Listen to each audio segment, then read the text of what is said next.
You know guys, di zaman dinosaurus dulu, ya 2006-2007 lah eranya Game Boy dan DS.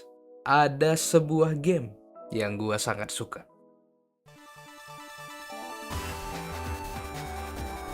Yes, Mega Man Battle Network.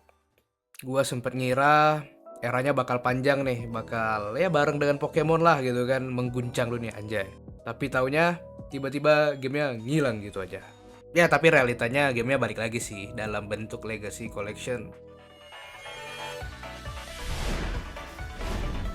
Legacy Collection buat ke-10 gamenya yang rilis di 2023 kemarin. Kalau kita amati, paling gampang ngejelasin gamenya ini kalau kita kaitin ke dunia nyata pastinya.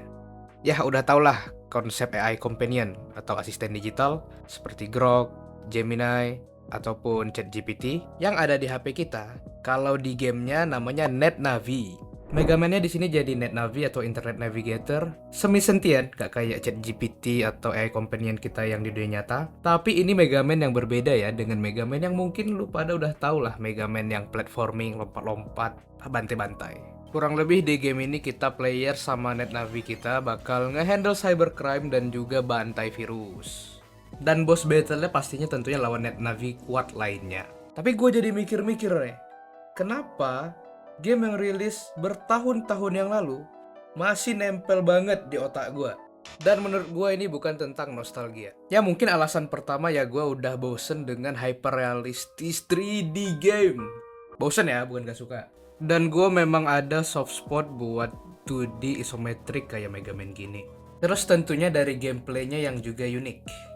Sistem turn-based battle grid 3x3 yang menurut gue ini cukup jenius.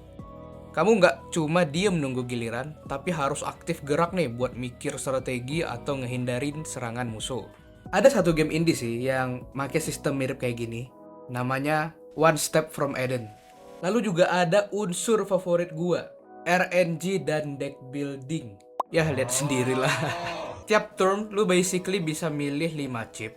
Dan chip yang keluar di sini itu randomize berdasarkan folder yang udah lu buat. Kalau nggak salah maksimal per folder itu 30 chip ya, dari ratusan chip yang tersedia di game ini. Surprisingly gamenya cukup laris nih, laku lebih dari 1 juta kopi. Oke lah ya, terjual segitu. Antara genrenya ini terlalu sepi sehingga mungkin peminatnya haus nih mencari, atau memang fans-fansnya pada loyal. Kalau gamenya dulu konsol lock kayak cuma bisa main di GBA atau Game Boy doang, sekarang di Legacy Collection-nya kita semua udah bisa mainin nih. Hampir semua device silahkan kita coba, ya kan? Silahkan lu gaskan dah. Jadi buat lu yang mungkin tertarik, gue sangat menyarankan nih, mungkin boleh coba di seri 3 dulu, atau seri yang 6-nya.